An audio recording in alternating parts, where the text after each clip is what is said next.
വണ്ടി കയറി. എന്താ കണ്ണ് കണ്ടിരുന്നൂടെ? കള്ളൻ 100%.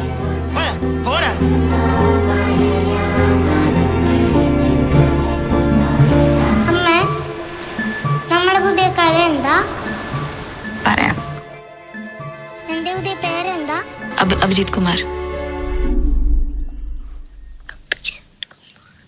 പയ്യൻ മിസ്സിംഗ്.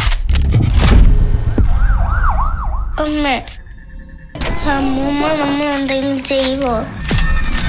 പറയാൻ പറ്റില്ല. വിശപ്പ് മൂത്താൽ പൊട്ടിമൂക്കും.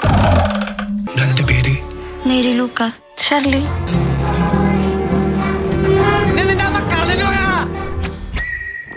ആരോടും പോയി കഥ ഒന്നും പറഞ്ഞു വെക്കരുത്, പ്രത്യേകിച്ച് പോലീസുകാരോട്.